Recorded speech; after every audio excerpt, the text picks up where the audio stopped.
Well, I have to apologize to you. I guess I pressed it a little bit hard and it went over 10 minutes and it cut the end off. And I hate that. Oh, I hate that. It's just like something I wrote on somewhere online and it was beautiful. Oh, it was beautiful. Finished it off. Go to hit enter in the whole 9 yards and what pops up?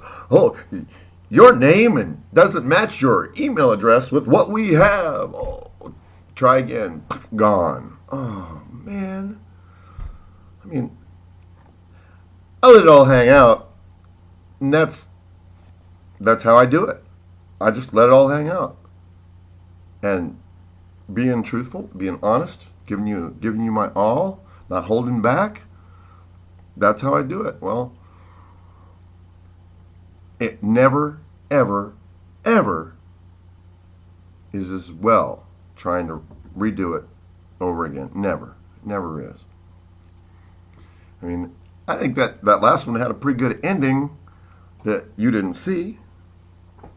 But I do believe where it cut off, I was speaking about Yamamoto's sleeping giant, the sleeping giant. And I said, it's not asleep, it's awake.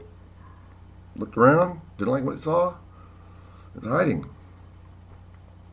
Probably waiting for a parade of giants to come by so he can jump out.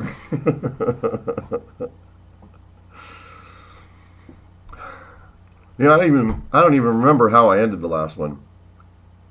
I really don't. It's tough.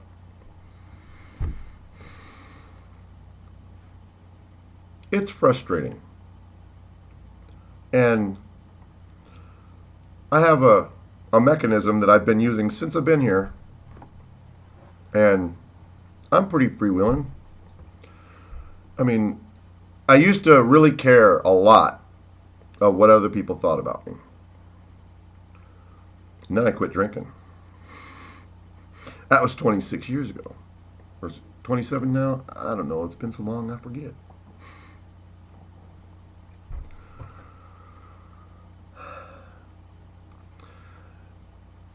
If my wife was watching this, Debbie, I miss you.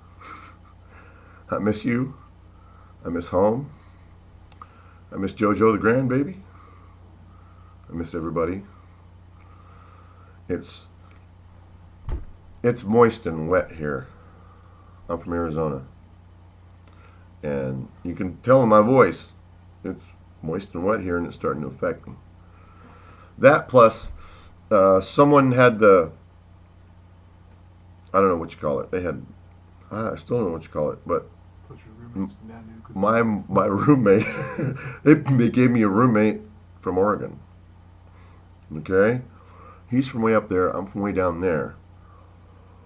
And we have one of these situations where if it's too cold in here, I can put on extra clothes, some sweater, all this.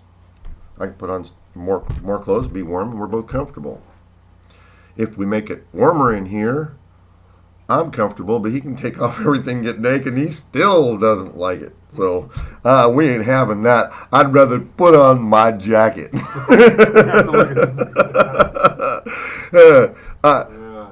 You're probably lucky you didn't come over here when I said, hey, you want to join me on camera? I don't know. Is there room in here for both? I don't know. No. Hey, he's made enough jokes about his size that I think I can make one. I want to talk about the people here. Go to a baseball game. Go to any kind of event. Go to the supermarket. Look around you. And that's almost pretty much what you're going to get if you came here and saw this group. Because they are from all walks of life. They are all ages. They all have varying degrees of interest and experience in the freedom movement. So that's why we have such a diverse bunch of people that come up with a bunch of different stuff. And that's what these things are about, is if you increase your diversity, you'll get a better mean average. It's just like congressional districts. Originally, congressional districts were supposed to be limited to a certain number, so that you had, fair representation from this many to this many. Well, it's gotten so out of whack that there isn't any fair representation anymore.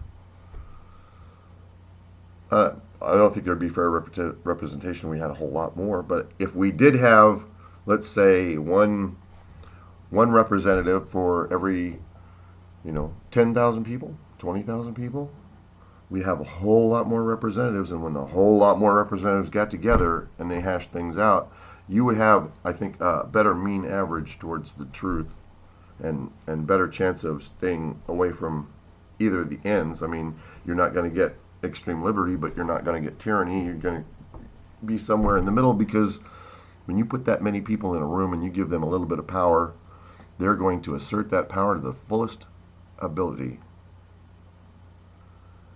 I've seen it over and over. Whether it's here, whether it's there, whether it's a lot of people, a lot of places, it's human nature. It's human nature to try and do the best with what you have by what you know.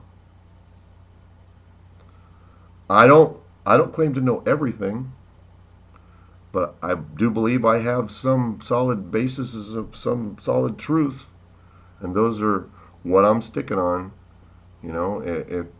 If it's something that I don't know about, then I'm open to it, and then I hear what other people have to say, and then I go right away and research it for myself. Because when I quit drinking, after a while, I had to come to the realization that not everything that I was told when I was growing up by those people in authority over me, my parents, my teachers, the policemen, the politicians, not everything that I was told was the truth. People will change the truth in dealing with others so that they will try and get the greatest maximum benefit from it. Well, the problem with that is when your intentions get in the way. I do believe that's what the road to hell is paved with, isn't it? Good intentions. I learned quite a while ago that my best efforts at trying to change someone, okay, if I see someone hurting, I'm empathetic. I want to make them feel better so that they don't hurt. Okay? I learned that trying to help people feel better because I think they're hurting, sometimes they need that pain. That's their pain. That's their hurt. And they need to go through that to make them who they are. And if I try and lessen that or change that in any way by what I perceive, I can't see the inside of them. I don't know what's really going on. I don't know what the bottom line is. I've tried to, make other people, feel better because I think they're feeling bad, and have them turn on me and my words, and I'm you don't understand. It's not like that, and it's the wrong. I've learned to allow people to own their own emotions, their own problems, their own worries, their own feelings. If they cry, let them cry. Crying is cathartic. It makes you feel better. Lets out the pent-up aggressions. I'll tell you right now, I did some crying today. And it wasn't easy. Luckily, we had a movie going on, so that helped at one point. But I've gotten emotional a couple of times today. And you know what? That was the best thing in the world for me. Because it released things that I had pent up in me. And I needed that. And other people tried to help me feel better and ease my pain, then that stuff would stay in me. And that's worse. So, it's important to live and let live.